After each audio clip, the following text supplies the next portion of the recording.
Hello aspirants, welcome to CRM IAS. कैसे हैं आप लोग? मैं हूं वेदिका एंड आज हम डिस्कस करने वाले हैं 31 ऑफ जुलाई के करंट एस्पेक्ट्स को। तो स्टार्ट करने से पहले कुछ बेसिक चीज़ों को समझेंगे हम कि इस सेशन में हमारा फोकस कहाँ रहने वाला है। ठीक है, देखिए अपनी स्क्रीन पर देखिएगा। हम देखते हैं इसमें फैक्ट प्लस एनालिसिस। ठीक है, प्रीलिम्स के लिए फैक्ट इंपॉर्टेंट है और वो मेंस के लिए कैसे इसको हम यूज़ कर सकते हैं। ठीक है, फिर देखते हैं कुछ मॉडल क्वेश्चंस आपको पीडीएफ में दिए जाते हैं। ठीक है, आप उसको पीडीएफ को डाउनलोड करो, उसको क्वेश्चंस को देखो।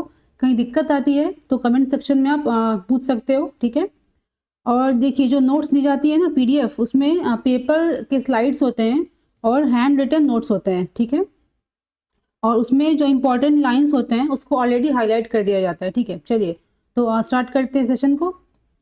देखिए ये कुछ इंपॉर्टेंट टॉपिक्स हैं। तो आज का हमारा फोकस रहने वाला है मेनली इस पे, यूएस टैरिफ रिटर्न्स, रूपी फॉल्स, एक्सपोर्ट एट रिस्क। ये क्या है? तो न्यूज़ में देखा होगा आपने कि ट्रंप सरकार ने क्या करा है कि 25% रेसिप्रोकल टैरिफ भारत पे इम्पोज कर दिया गया है ट्रंप के द्वारा। ठीक है, तो इसका मतलब क्या होता है, इसके इम्प्लीकेशंस क्या होंगे स्ट्रैटेजिकली, जियोपॉलिटिकली, इकोनॉमिकली, हर चीज़ को देखेंगे हम। ठीक है, तो फोकस हमारा इस पे रहने वाला है। कुछ अदर न्यूज़ भी हैं, इनको हम धीरे धीरे देखेंगे, बट फोकस हमारा इसी पे रहेगा। चलिए स्टार्ट करते हैं। देखिए तो न्यूज़ क्या कहती है, हेडलाइन क्या कहती है।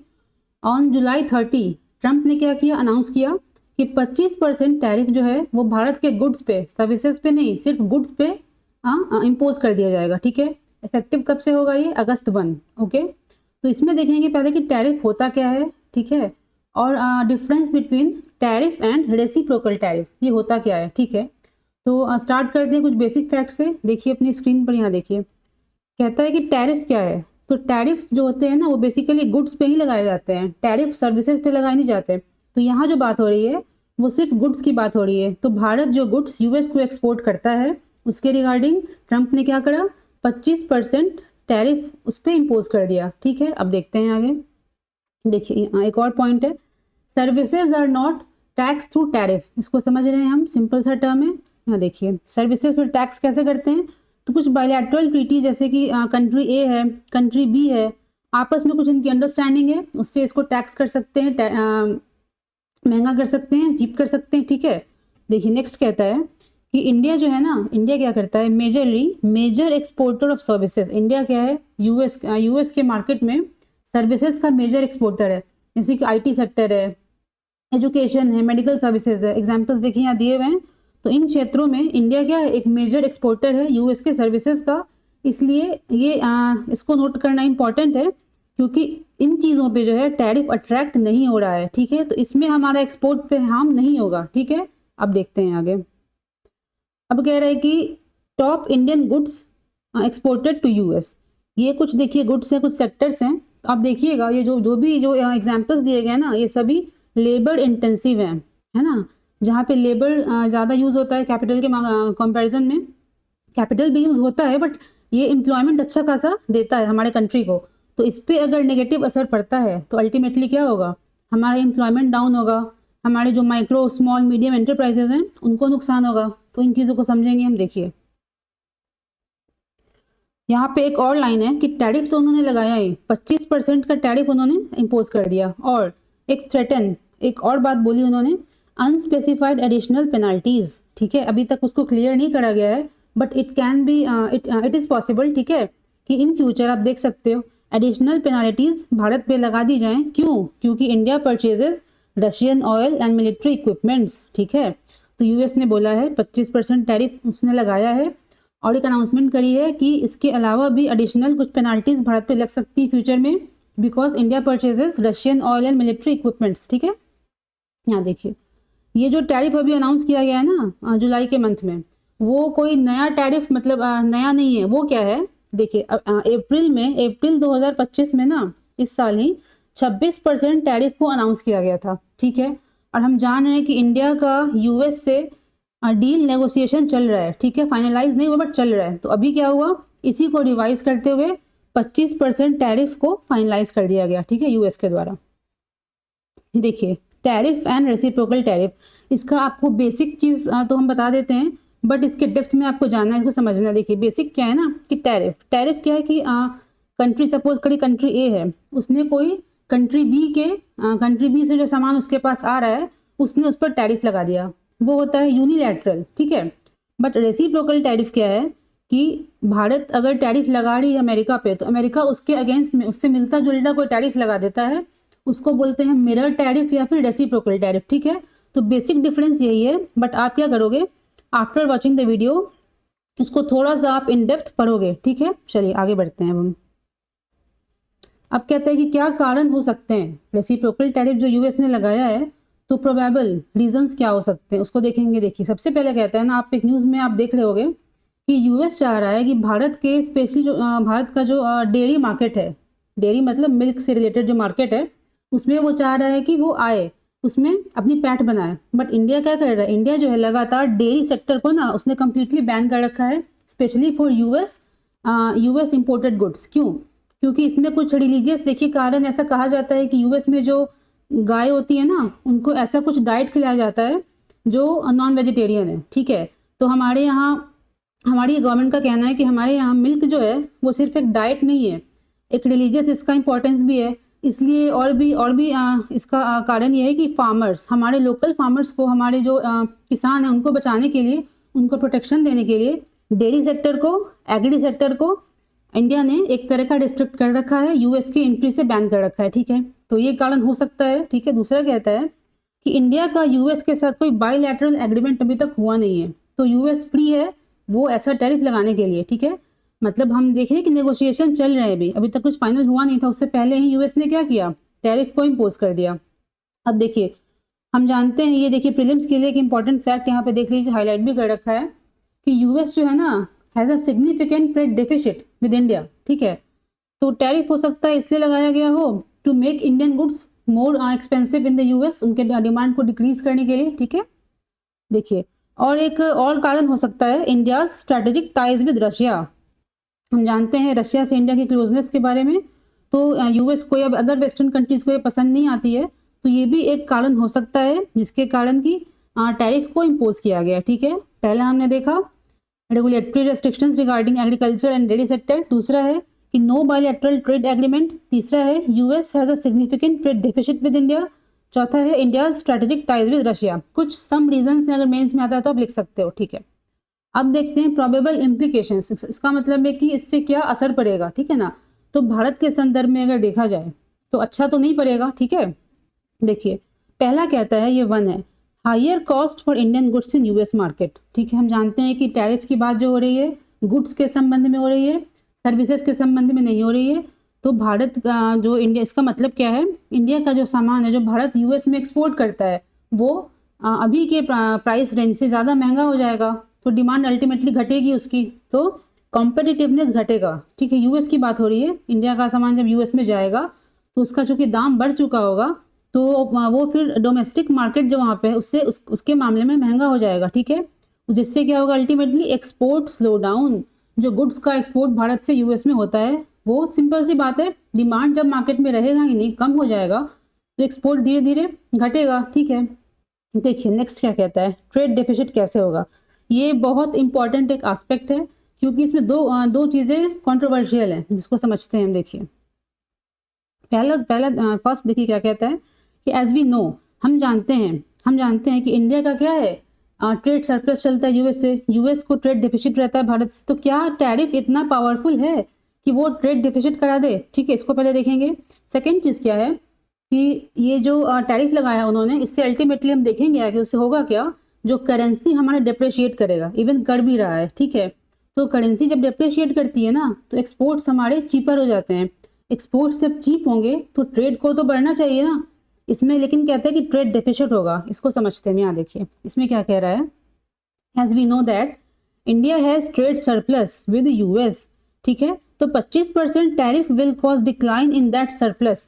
इसमें बात क्या कह रही है, यहाँ पे ट्रेड डिफिसिट का मतलब नहीं कि प्लस से सीधे माइनस चला जाएगा, नहीं, इसका मतलब ये है जितना सरप्लस हमको होता था, क्योंकि हम मेनली सर्विसेज प्रोवाइड करते हैं यूएस को, गुड्स भी देते हैं, तो गुड्स के मामले में हमको तो हमारा डिमांड घट रहा है यूएस में, तो ओवरऑल क्या होगा, हमारे ट्रेड सरप्लस में गिरावट आएगी, ठीक है। पहली चीज़ ये है, जिससे क्या होगा reducing the cushioning effect, which US trade surplus is providing to India's overall trade balance. इसमें कहता है कि देखिए यूएस से जो हमको सरप्लस मिल रहा था, है ना, ठीक है, अदर जो कंट्रीज हैं वहाँ हमारा क्या है, ट्रेड डेफिसिट है।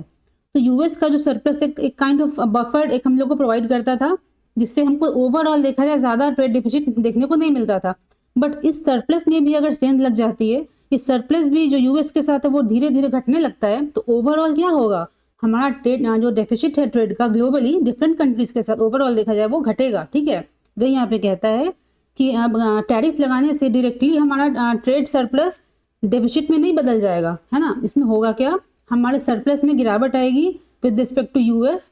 उससे क्या होगा, जो हमारा ओवरऑल अगर हम देखा जाए हमारा जो ट्रेड का डेफिसिट है वो वाइडन करेगा। ठीक है, अब देखिए यहाँ देखिए वही यहाँ पे कहता है कि यहाँ हम बात कर रहे हैं ओवरऑल ट्रेड डेफिसिट की, not with respect to US. Okay, यहाँ हम डिस्कस कर रहे हैं कि इंडिया यूके से भी ट्रेड करता है, फ्रांस से, रशिया से, हर कंट्री से ट्रेड कर रहा है, तो ओवरऑल की यहाँ बात करी जा रही है। ठीक है, अब देखते हैं आगे।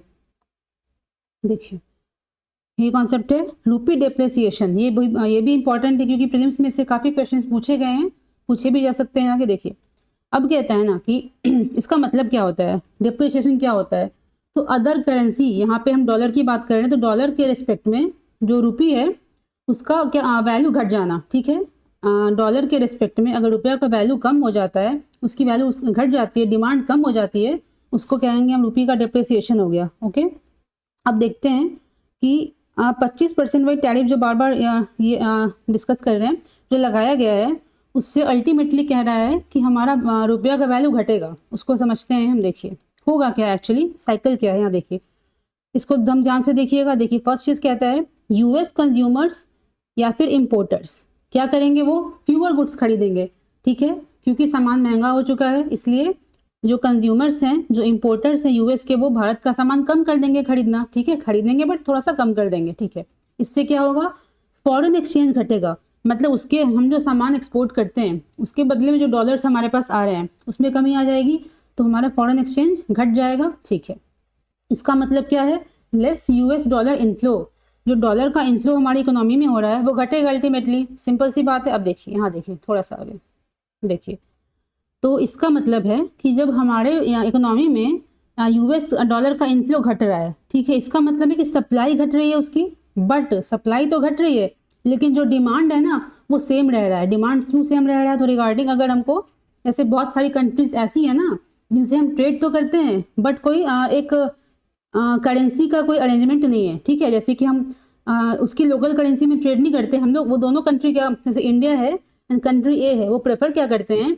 कि हमारे बीच जो भी ट्रेड हो ना वो डॉलर में हो। ठीक है, तो वही कहता है कि सप्लाई तो घट गई डॉलर की, बट डिमांड जो है remains high, specially for imports like crude oil, electronics etcetera.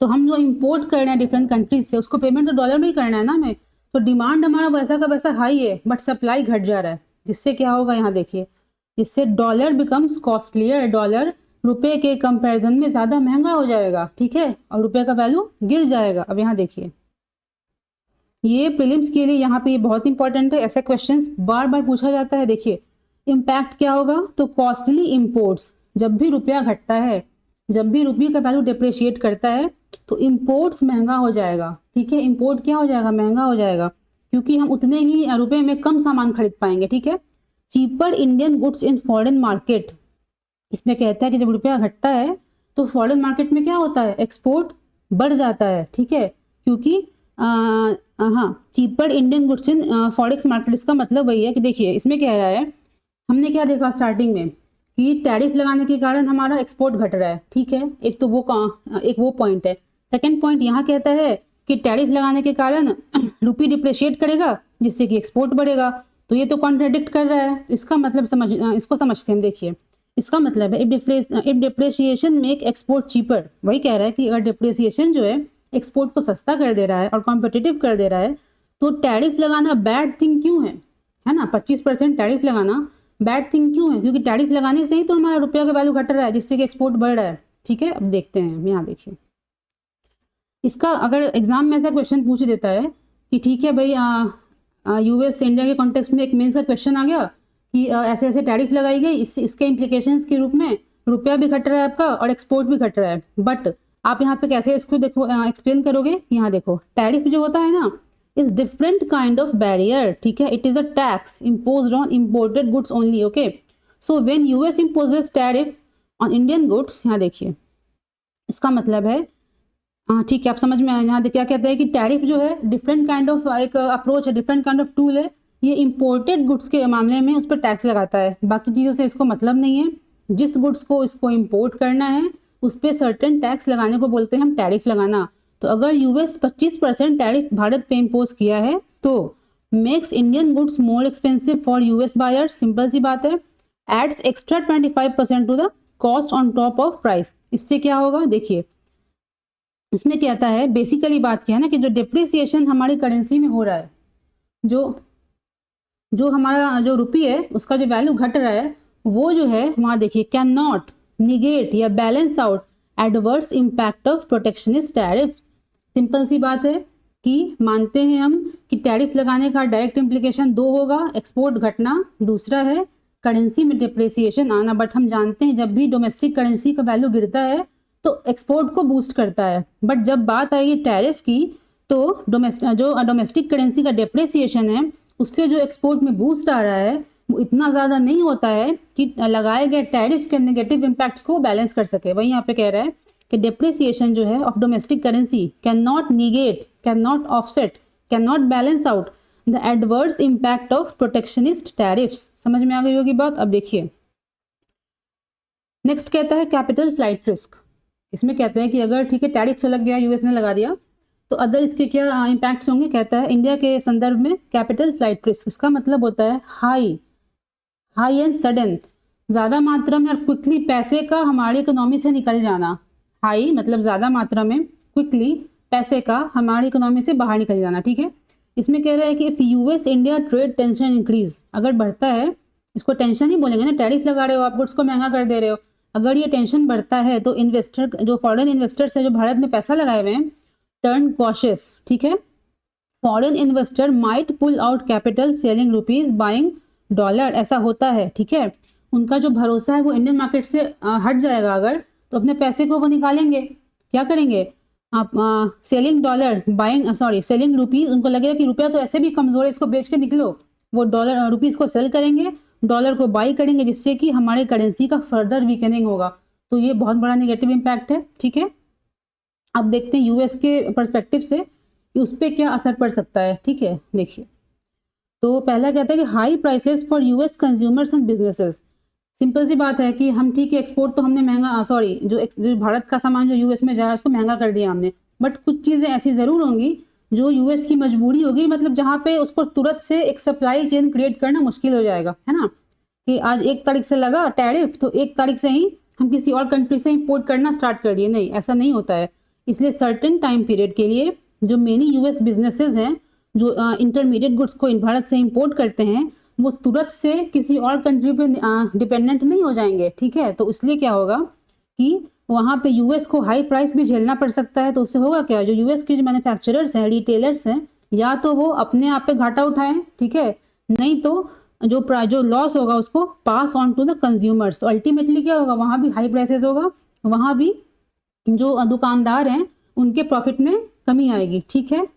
यहाँ देखिए अब इसमें क्या था, डिस्ट्रप्शन ऑफ सप्लाई चेन्स। भाई यहाँ पे कह रहा है कि आप किसी कंट्री पे टैरिफ लगा दे रहे हो तो एक तो उसका ट्रस्ट घटा आपके ऊपर से, ठीक है। सेकंड कहता है कॉस्ट ऑफ सप्लाई बढ़ गया, उसका ट्रस्ट घट गया, तो हो सकता है कि आपके ऑर्डर को फुलफिल करने में डिले करे, वो उतना इंटरेस्ट ना दिखाए, ठीक है।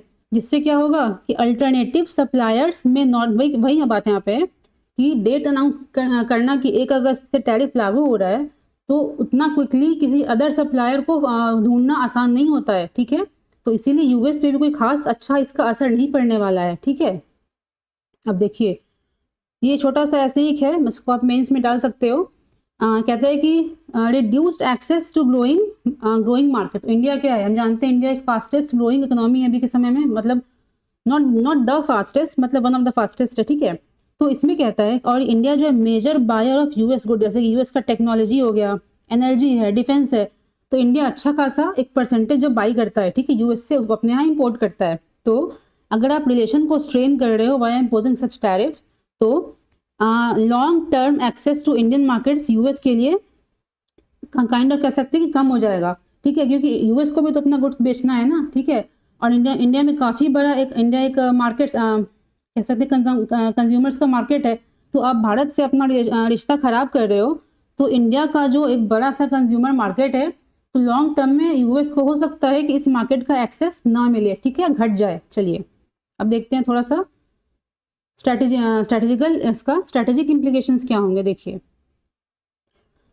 ये देखिए, हाँ, इसमें ये इंटरनेशनल रिलेशंस जो सब्जेक्ट है ना उसके लिए इंपॉर्टेंट है। देखिए इसमें कहता है स्ट्रेन का मतलब होता है खिंचाव, तनाव आना। Strain Indo US strategic partnership. तो ये टैरिफ अगर इस तरह का, जैसे आप देख रहे होंगे ट्रंप ना डिफरेंट कंट्रीज पर डिफरेंट टाइप के टैरिफ लगा रहे हैं वो। तो आपने एक न्यूज़ पढ़ी होगी 3-4 दिन पहले कि जो मेनली जो यूरोपियन कंट्रीज है ना, वो धीरे धीरे अपने यूएस पे जो उनका ओवर डिपेंडेंस हो गया उसको कम कर रहे हैं, ठीक है। इसी तरह यहाँ पे कहता है कि इंडिया और यूएस क्या है, नेचुरल स्ट्रैटेजिक पार्टनर्स हैं, स्पेशली इन किस मामले में, Indo Pacific security, defence cooperation. Quad हम जानते हैं क्या होता है, I2U2, ये कुछ ऐसे फ्रेमवर्क्स हैं जो कि इंडिया का यूएस का, जहाँ पे कह सकते हैं कि कॉमन एक उद्देश्य है। क्या उद्देश्य देखिए है, तो बेसिकली इसका उद्देश्य क्या है, इंडो पैसिफिक सिक्योरिटी, जो चाइना का बढ़ता हुआ जो प्रभाव है, ठीक है, इंडो पैसिफिक में, उसको कंटेन करना, ठीक है।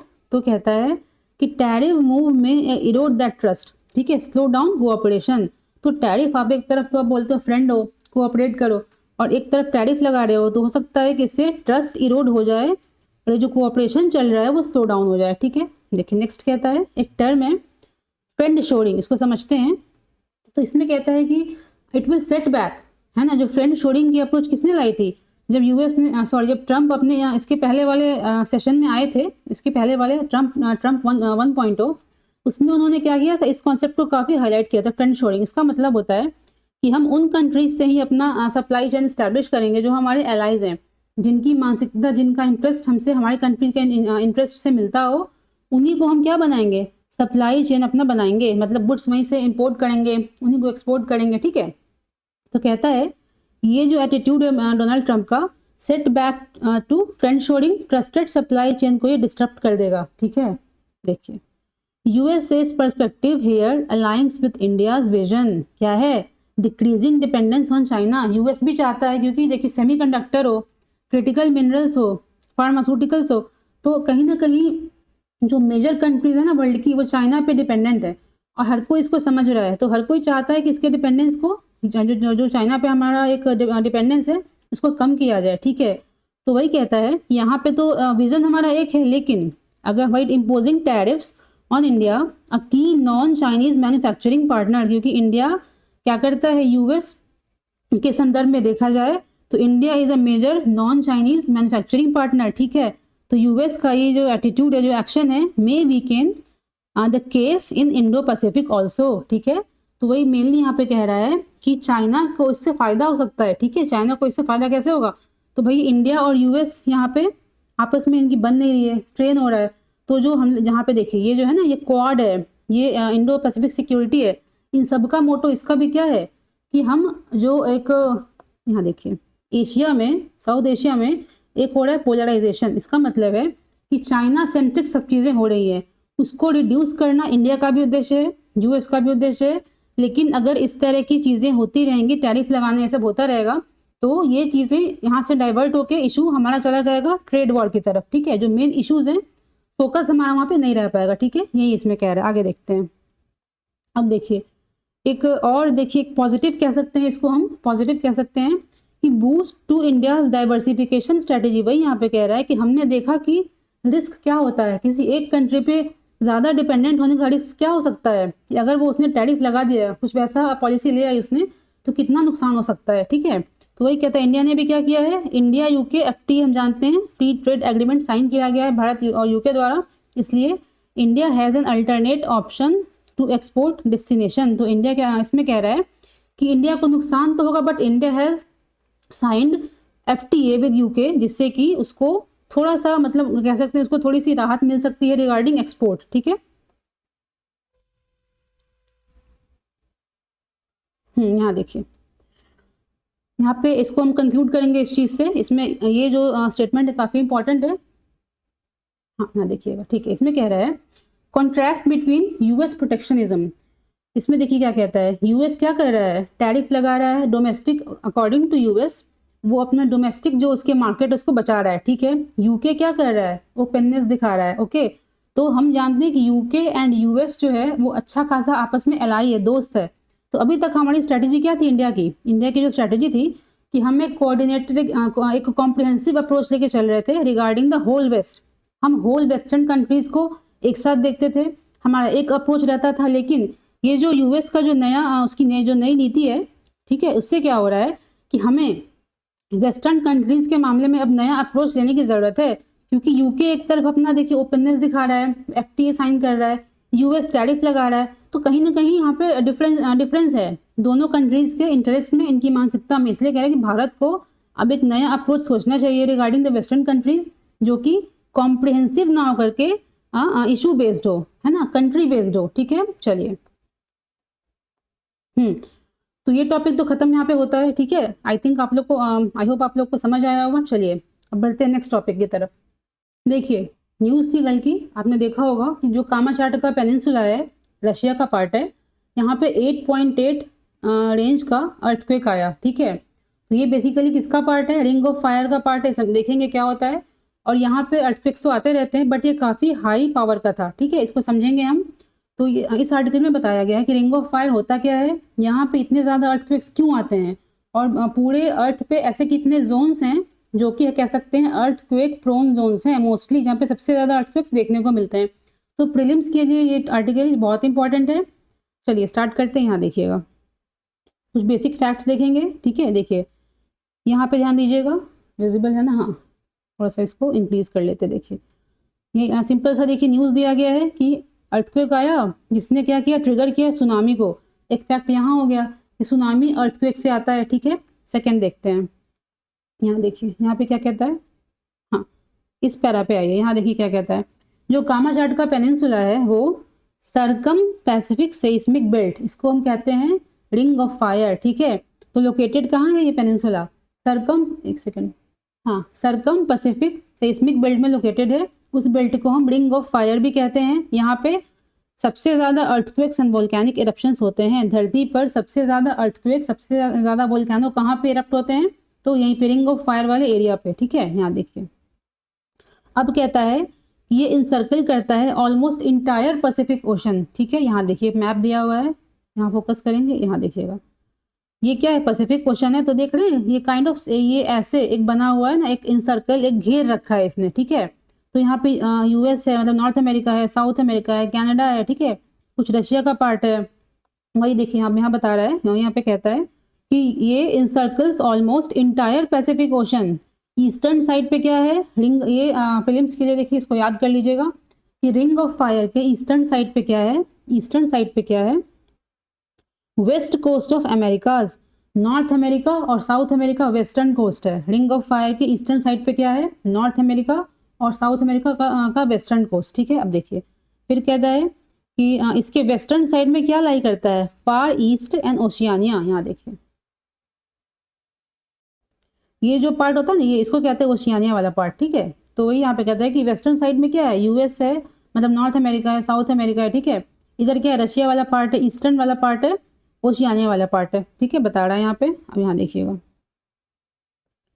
एक टर्म है कुर्ली आइलैंड्स, ये आई थिंक 2 से 3 साल पहले यूपीएससी की प्रीलिम्स से पूछा गया था। ये कहाँ है, तो ये कहाँ है, रशिया का पार्ट है ये, ठीक है, पैसिफिक में ये पार्ट ऑफ रशिया है। चलिए अब कहता है यहाँ पे देखिएगा कि जो सरकम पैसिफिक बेल्ट है जिसको हम रिंग ऑफ फायर कहते हैं, वो हम जानते हैं कि अर्थक्वेक का, वोल्केनिक एरप्शंस का सबसे बड़ा हब है। क्यों है यहाँ पे, कारण बता रहा है इसका, मल्टीपल सबडक्शन प्रोसेसेस यहाँ पे होते रहते हैं। अब यहाँ देखिए समझाया है कि इसका मतलब क्या होता है। सबडक्शन प्रोसेस में कह रहा है कि टेक्टोनिक प्लेट क्या होता है, क्लैश। देखिए हम जानते हैं जो हमारा अर्थ का क्रस्ट है, जो अर्थ क्रस्ट है हमारा, वो डिफरेंट पार्ट में टूटा हुआ है जिसको टेक्टोनिक प्लेट्स कहते हैं। तो किसी प्लेट पे जहाँ पे ओशन की मात्रा ज़्यादा है उसको हम ओशियानिक प्लेट बोलेंगे, जहाँ धरती की मात्रा ज़्यादा है कॉन्टिनेंटल प्लेट कहते हैं।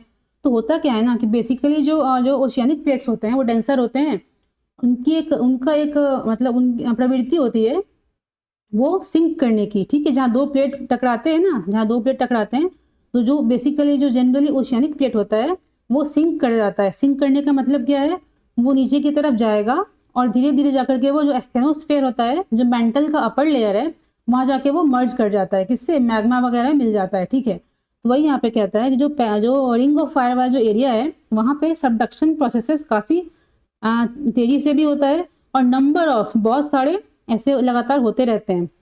सबडक्शन क्या होता है, एक प्रोसेस है, वन टेक्टोनिक प्लेट, ठीक है। इसका मतलब है एक टेक्टोनिक प्लेट का मतलब है एक लार्ज सेक्शन ऑफ अर्थ, ठीक है। क्या करता है, प्रेसेस अगेंस्ट द अदर। तो एक टेक्टोनिक प्लेट मतलब एक क्रस्ट का अर्थ क्रस्ट का एक टुकड़ा किसी अदर टुकड़े से अगर टकराता है तो एक क्या, जो हल्का होगा वो ऊपर उठेगा, जो भारी होगा वो सिंक करेगा। वही यहाँ पे कह रहा है, उसी को बोलते हैं सबडक्शन। जो चीज सिंक कर गई उसको बोलते हैं वो सबडक्ट हो गया, ठीक है। वही देखिए, वही कहता है यहाँ पे, हाँ, कि जो जिसके जो जो डेंसर होता है वो सिंक करेगा, जो लाइटर होता है वो ऊपर आएगा। वही यहाँ पे कह रहा है। इससे क्या होता है ना कि एक स्ट्रेस रिलीज होता है, ठीक है, एक एनर्जी निकलती है जिससे कि जिसको कहते हैं हम अर्थक्वेक, ठीक है। तो क्यों यहाँ पे अर्थक्वेक होता है, क्योंकि लगातार बहुत सारे नंबर्स में सबडक्शन प्रोसेस चल रहा है रिंग ऑफ फायर में, जिससे कि एक स्ट्रेस रिलीज होते रहता है, जिससे कि अर्थक्वेक्स आते रहते हैं, ठीक है।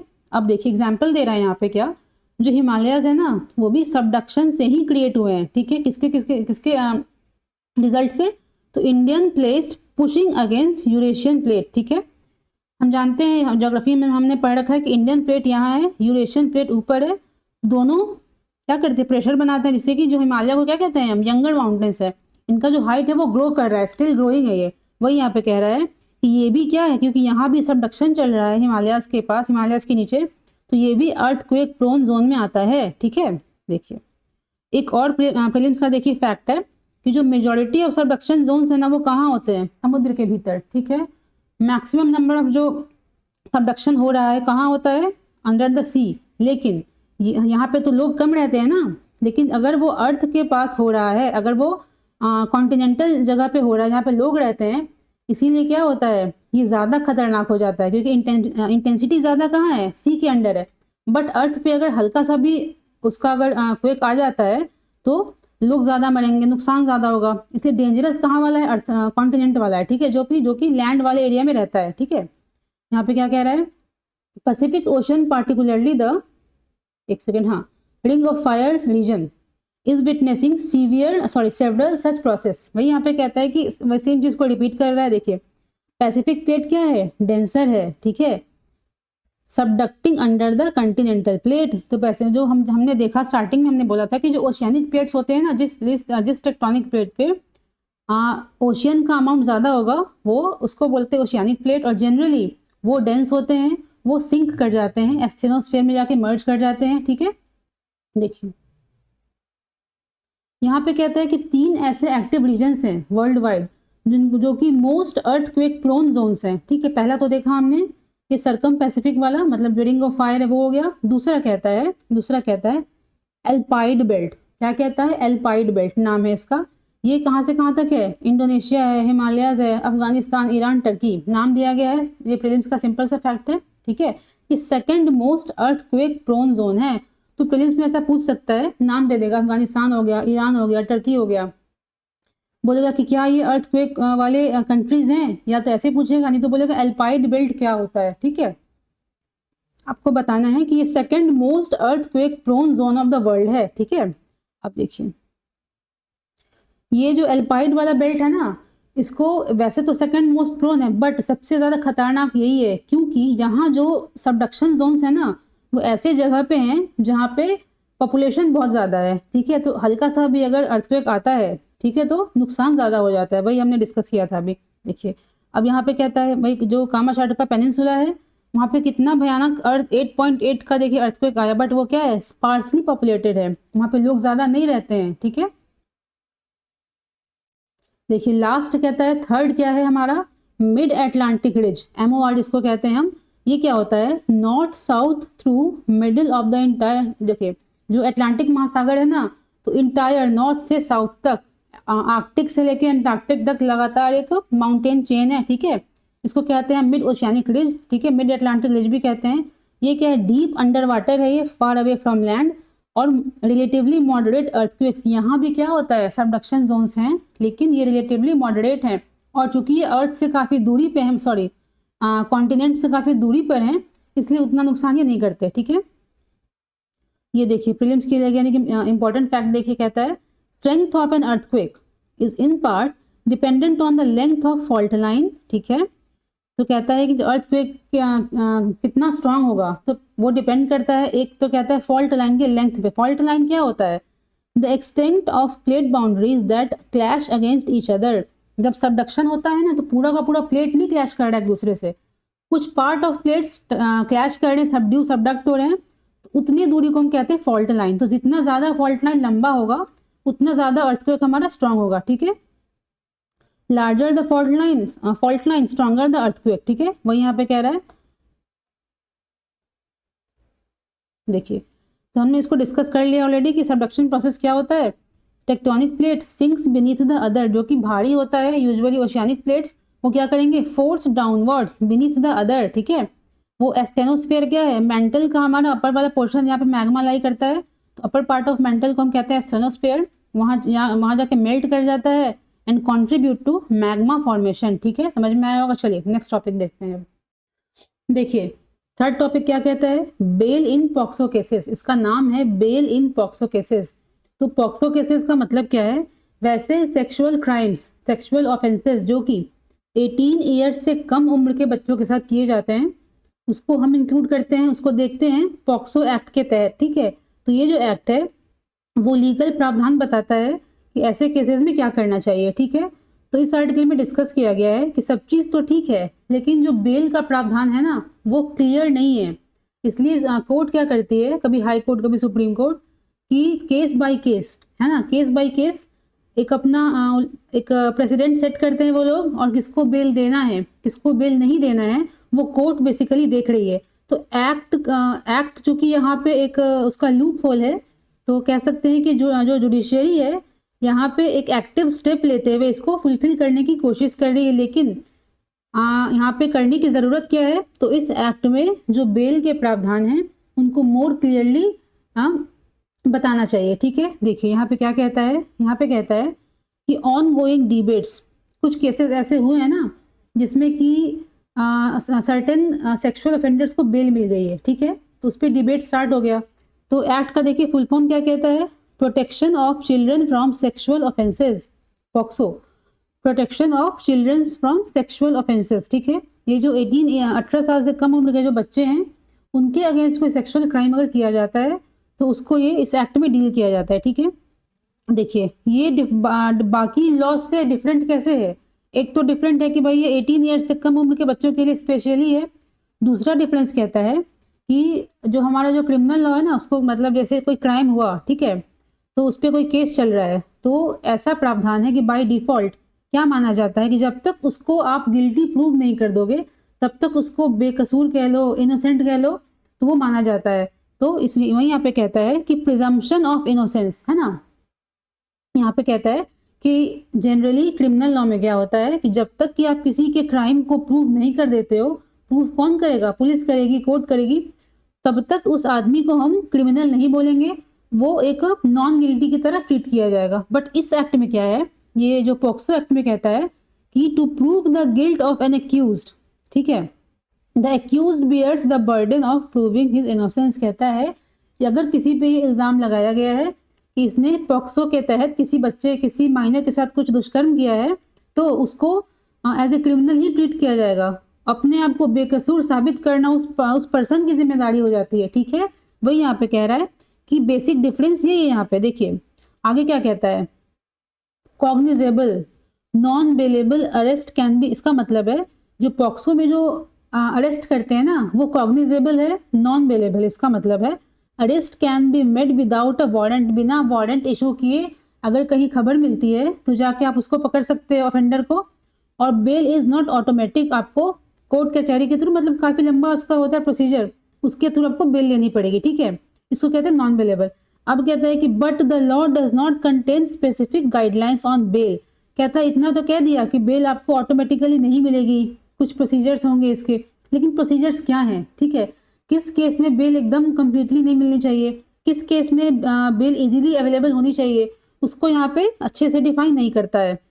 यहाँ पे कह रहा है, एक सेक्शन दिया है, ये मेंस के लिए इंपॉर्टेंट हो सकता है, सेक्शन 483 ऑफ भारतीय नागरिक सुरक्षा संहिता 2023। इसमें कहता है कि बेल अगर किसी भी, इन जनरल बात कर रहा है, किसी भी केस में अगर बेल दी जाती है तो किन ग्राउंड्स को दिमाग में रख के बेल इशू करा जाता है, ठीक है। तो पहला कहता है नेचर एंड ग्रेविटी, उस क्राइम का नेचर कैसा है, वो कितना गंभीर है, ठीक है। अगर हम उस बंदे को छोड़ देते हैं, बेल दे देते हैं, तो क्या वो एविडेंस के साथ टैंपरिंग कर सकता है, जो गवाह है, जो विटनेस है, उनको इन्फ्लुएंस कर सकता है कि नहीं, उसकी पनिशमेंट कितनी सीवियर है।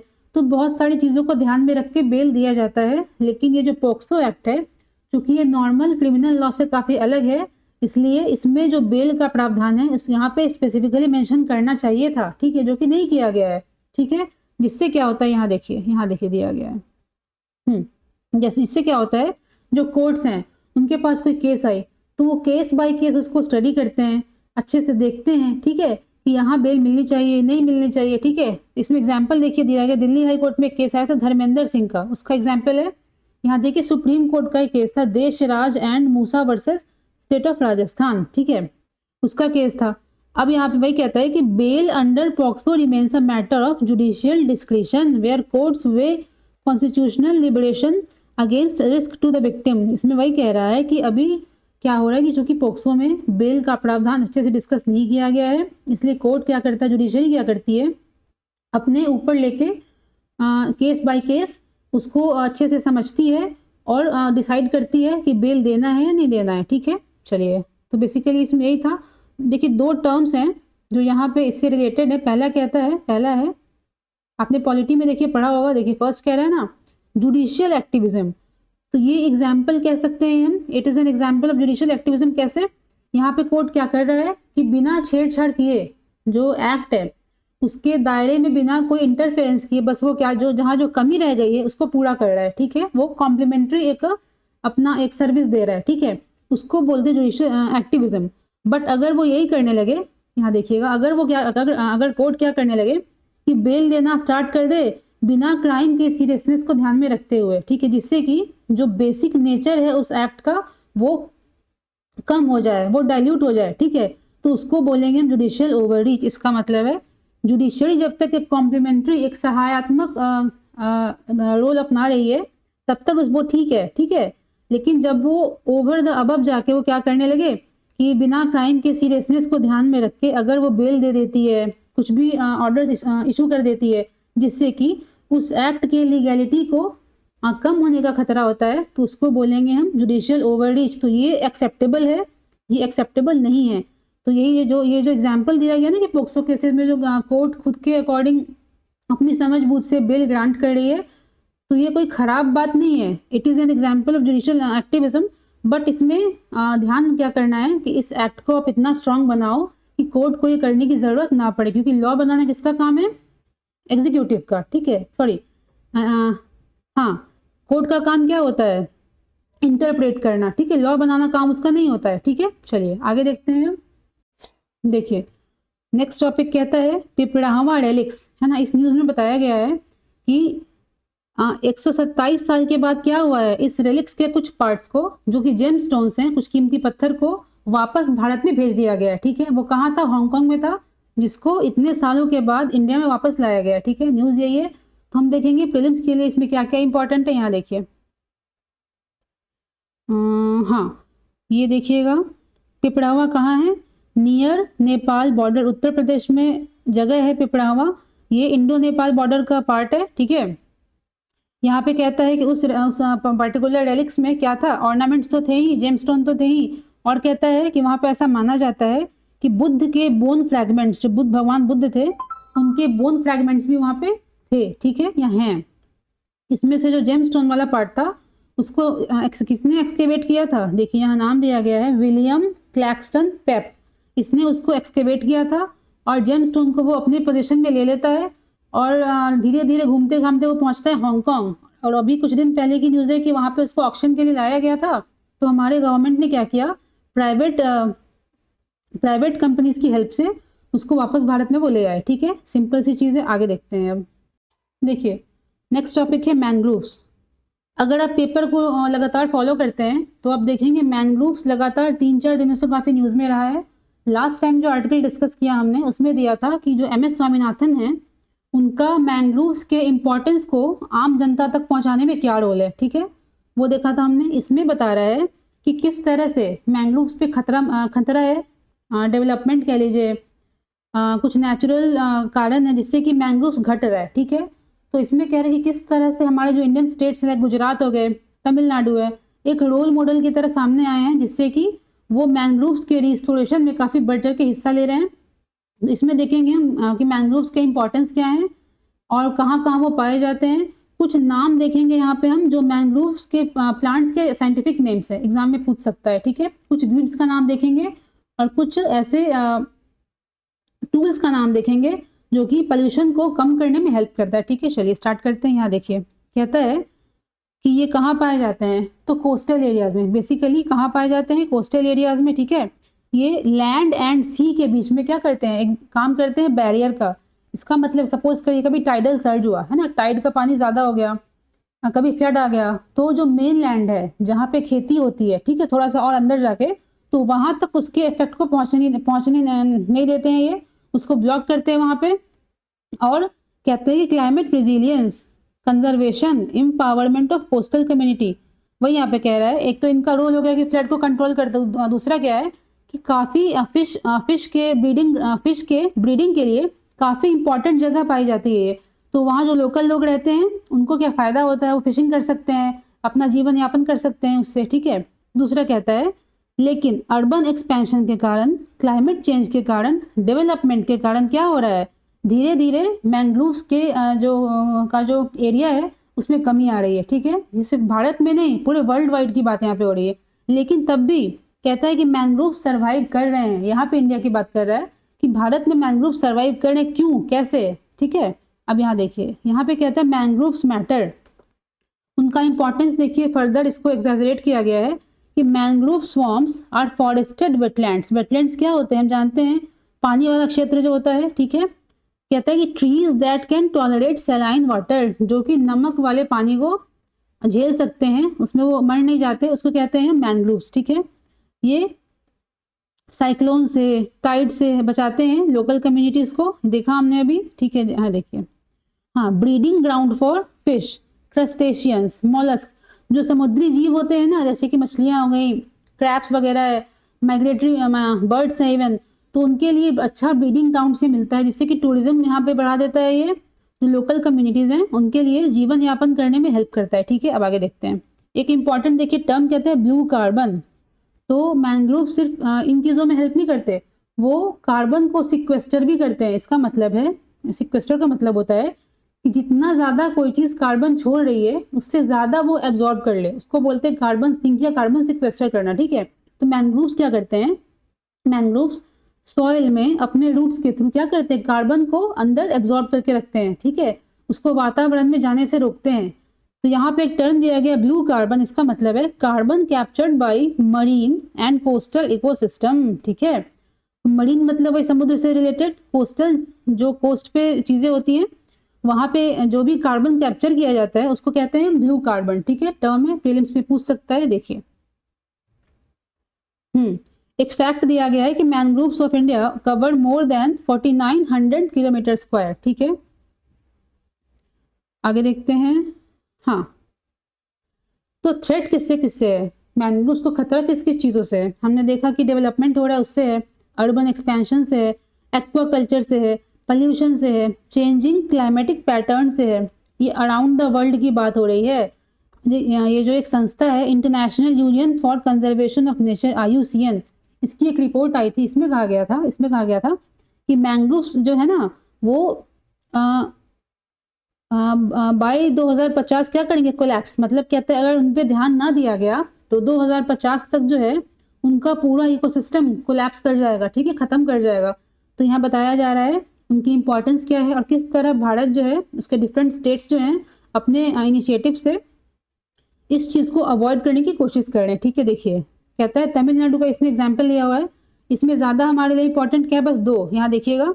एक नाम दिया गया है रिजोफोरा प्रोपेग्यूल्स और एविशीनिया सीड्स, ठीक है, दिख रहा है ना। हाँ, ये सभी क्या है, ये टाइप ऑफ मैंग्रोव प्लांट है, ये नाम है, जीन्स है, ठीक है, different type of mangrove plants है। तो एग्जाम में पूछ देगा कि क्या है, इंसेक्ट्स हैं, माइक्रोब्स है, नहीं, ये different types of mangrove plants है, ठीक है।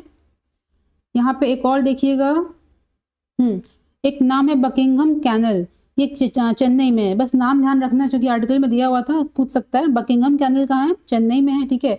एक और नाम आता है प्रोस्पोसिस जूलीफोरा, ये क्या है, इन्वेजिव वीड है। तो ये बेसिकली ना जो ड्राई एरियाज होते हैं, इसको कहते हैं एरिड या सेमी एरिड एरियाज, वहां पे पाए जाते थे, बट धीरे धीरे अब ये मैंग्रोव्स को भी इफेक्ट करना इन्होंने स्टार्ट कर दिया है, ठीक है। तो यह नाम दिया गया है प्रोसोपिस जूलीफोरा, ये क्या है, इन्वेजिव वीड, ठीक है, ठीक है। अब देखिए एक यहाँ पे टर्म दिया गया ट्रैश ब्लूम्स, ट्रैश ब्लूम्स, इसको यहाँ देखेंगे हम। देखिए जो ट्रैश ब्लूम्स होते हैं ना, उनका जो मतलब वो नॉर्मली इनको कहते हैं हार्मफुल एल्गी, वो एल्गी होते हैं एक प्रकार के। बट इस यहाँ जिस आर्टिकल में जो बात करी गई है वो इस संदर्भ में है कि ट्रैश ब्लूम्स नाम का एक टूल बनाया गया है, ठीक है, जिसमें क्या किया जाता है, ये बायोडिग्रेडेबल होता है और फ्लोटिंग बैरियर्स का काम करता है। इसमें ना प्लास्टिक्स फंस जाते हैं, ठीक है, जो कि और उसको अंदर तक जाने से रोकता है, ठीक है ना। तो ट्रैश ब्लूम्स होते क्या हैं, एल्गी होते हैं।